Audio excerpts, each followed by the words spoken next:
Hello friends. Saravanan அவங்க அப்பாவை கூட்டிட்டு வந்துடுறாங்க.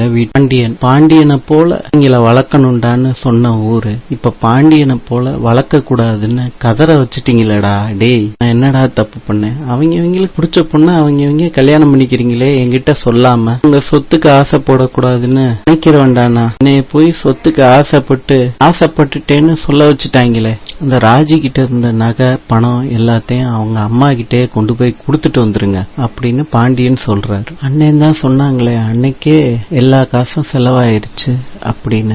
நாள்ல அம்புட்டு நகையும் வித்து செலவு பண்ணிருக்கானா? அவ்வளவு பணத்தையும் செலவு பண்ணிருக்க. என்ன செலவு இவருக்கு? அப்படி ஒரு குண்டுமணி தங்கம் கூட குறையாம நான் அவங்களுக்கு கொடுத்து தொலைறேன் இவனுக்காண்டி. அதை மாத்திரம் இவங்கிட்ட கொடுத்துட்டு வர சொல்லு சொல்றாங்க. நகையும் பணமும் இனிமேட்டு கிடைக்காது மாமா. என்னம்மா சொல்ற? அந்த நகையும் பணத்தையும் திருடிட்டு போயிட்டாங்க மாமா. கோமதி, இதெல்லாம் உண்மையா?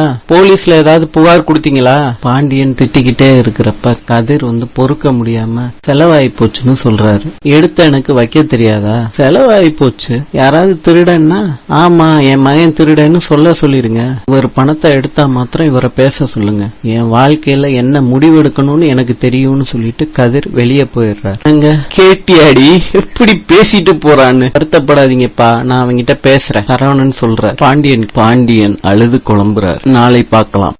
இன்று சர்வ ஏகாதேசி. நாளைக்கு சந்திக்கலாம்.